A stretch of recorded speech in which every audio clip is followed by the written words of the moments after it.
Good morning, church. I'm Sarah Grant, and I work with Next Gen and Worship, and I am coming to you with daily hope from Jeremiah 1. And as we kick off Jeremiah, I was reminded that Jeremiah has a very complicated relationship with God. He went through fear, doubt, discouragement, and even questioned God's reliability. But despite his emotional roller coaster, he continued to follow God, and God remained faithful to Jeremiah. This chapter shows the calling of Jeremiah, and God chose him to be a prophet to the nations and deemed him his mouthpiece. The Lord said to Jeremiah, "I knew you before you were formed in your mother's womb. And before you were born, I set you apart and appointed you to be a prophet to the nations." Now that is a very hearty call. And Jeremiah was like, "Not me. I'm too young. You got the wrong guy." I think a lot of us would have been like that. But as we read this, I think a lot of people also think, God doesn't speak to me like that. God doesn't speak audibly to me, and he did not appoint me a prophet to the nations.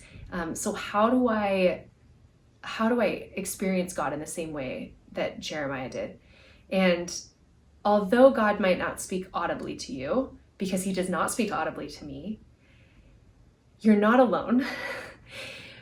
For me, it is a quiet thought or a bubbling up of a word that keeps repeating, something that feels really poignant, a picture or a phrase, something that feels like a memory that just keeps repeating and feels like maybe this is it. And then I usually write it down in a journal or kind of keep asking God to reveal something more about that.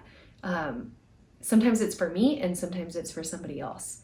And as you start to meet with God more, you start to recognize when he is showing you something or speaking to you, even if it's that quiet voice or that thought that keeps repeating but is based in biblical truth, that it's not emotionalism or something that we're dreaming up, but something that God is actually going, "Hey, I want to show you something."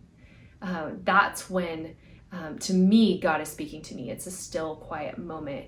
And for me, typically, I have thoughts running through my head like 24/7. So I have to intentionally get quiet and spend time with God in a different way. And sometimes I have small children, so sometimes it looks like when I'm driving in my car, I just put on some instrumental worship music and just ask God to speak to me. And sometimes it's just a quiet moment alone when I'm getting ready for work. Sometimes it's intentional time sitting down and asking the Lord to actually speak to me, and writing down in a journal and really working through it.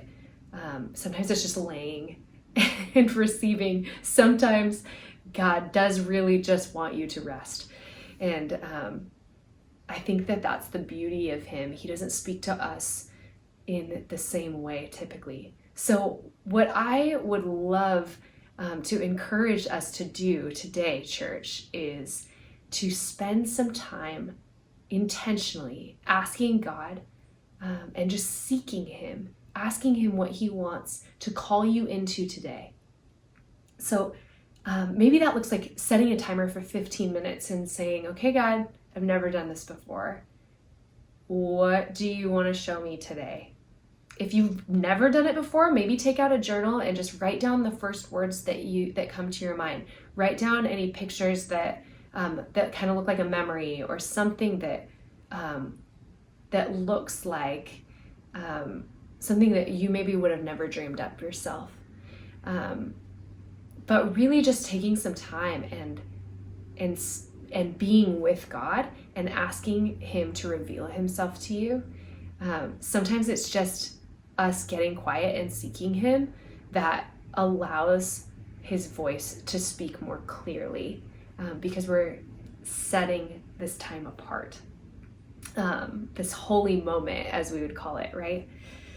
Man, I think about Jeremiah, and he was obedient to God even when it was hard. And sometimes God is calling us into something hard. Sometimes the hard thing is getting quiet. Sometimes the hard thing is reaching out to somebody, to making amends with somebody. It's asking somebody to coffee. It's something that, it's a name that comes to mind as you're praying, as you're listening and waiting on the Lord. It might be something where he just wants to speak encouragement over you. He might want to speak encouragement through you to someone else. But just remembering that God wants to use every single one of us.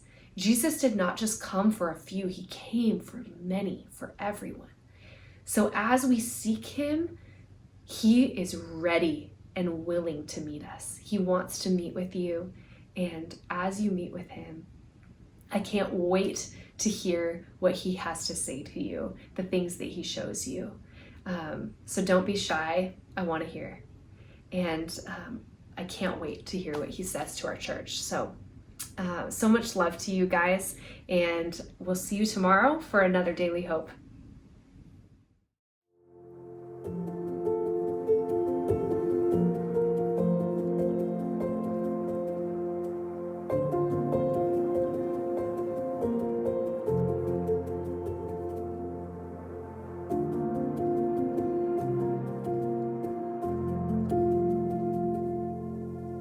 Thank you.